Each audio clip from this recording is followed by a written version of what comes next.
Here's the thing.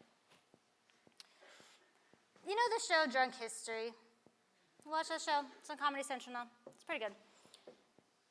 I want to do a parody. I want to do, drunk economics. Because think about it, drunk history. So for those of you that are not familiar, let me explain. You've got an actor.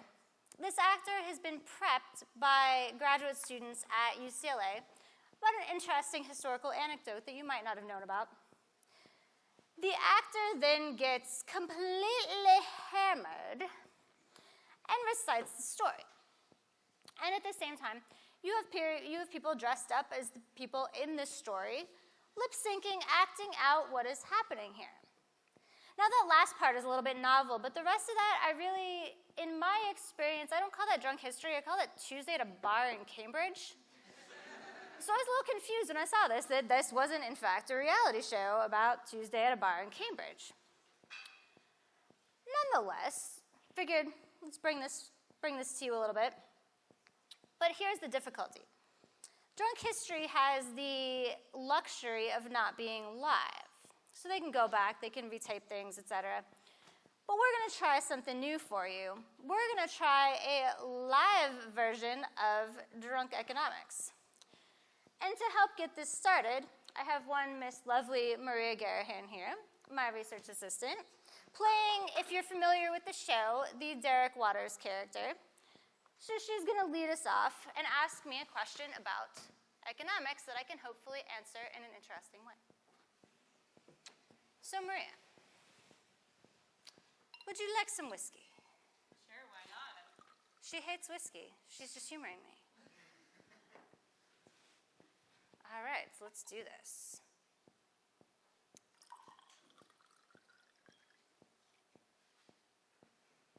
I timed that perfectly.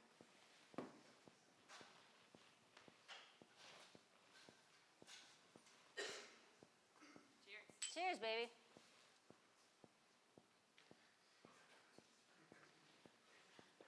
Yeah, that's going to hurt tomorrow. All right. Give me a question. So, why is it called the dismal science? So, all right. Dismal science. Why is economics called the dismal science? We can totally do this. All right. Dismal science, got it. All right. There's this Malthus fella. And he's all like, hey, I don't get that technological innovation is a thing. So I think we're going to have too many people and not enough food, and we're all going to starve. That's my thing. And thus began the proud tradition of rampant success in economic forecasting. Now wait. There's also this Thomas Carlyle chap who apparently writes stuff that still has people arguing whether or not it's satire. Which, if you ask me, let's be real, that's really the sign of good satire, right? So anyway. Carlyle, cranky dude. So of course, he'd look at Malthus and be like, that is some dismal shit, man. Both to him specifically, but then to people talking about scarcity more generally.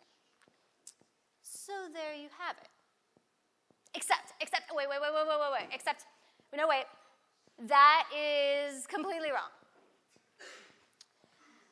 Like I said, Carlyle wrongly thought he was funny.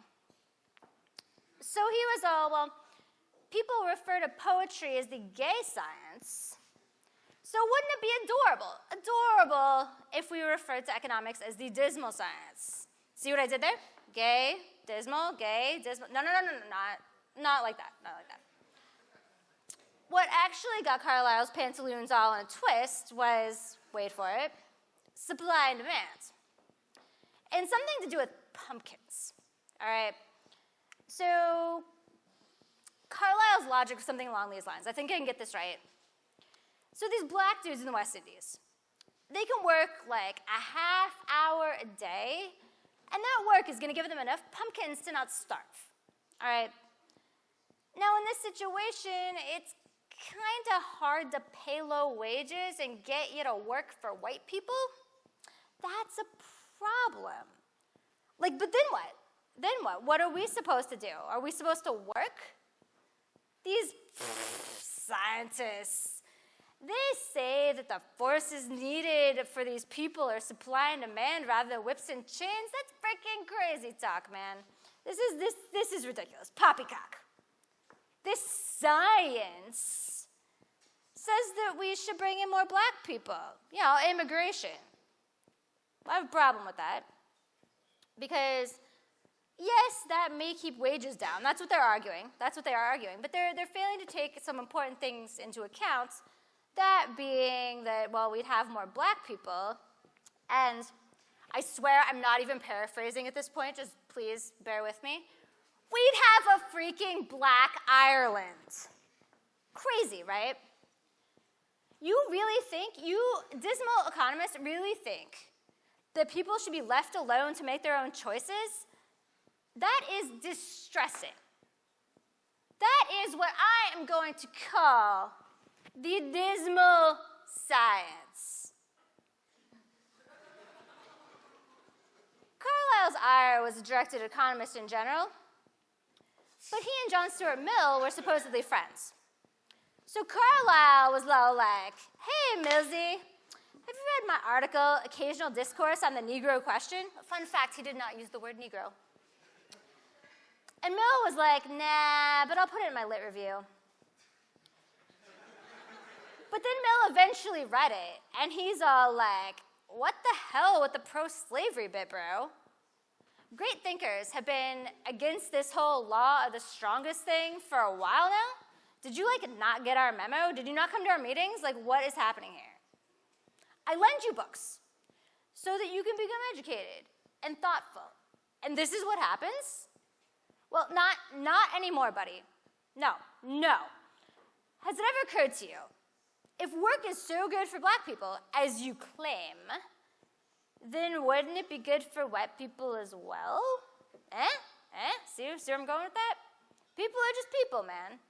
Oh, and with all this slavery is good for black people stuff, you've done much mischief, which, by the way, is 19th century code for being a jackass. Oh, and I want my Babbage book back. And Carlyle was like, fine, whatever. Okay. So there you have it. But if that wasn't bad enough, Carlyle wasn't done. He decided that he was going to make fetch happen, okay? So he started using his super clever satirical phrase at every opportunity. He talked about the professors of the dismal science. He talked about those unfortunate dismal science people. Actually, it kind of worked, since people even made dismal science cartoons, which, like Carlyle's satire, really has me questioning the definition of cartoon. Oh. And apparently, according to Carlyle, our field isn't worthy of dogs or devils, or by extension, I suppose, devil dogs. Not sure where to go with that. Because we have the nerve to not hate free trade. I don't know about you, but if that's dismal, then I'll take it. And I'm going to go pass out now.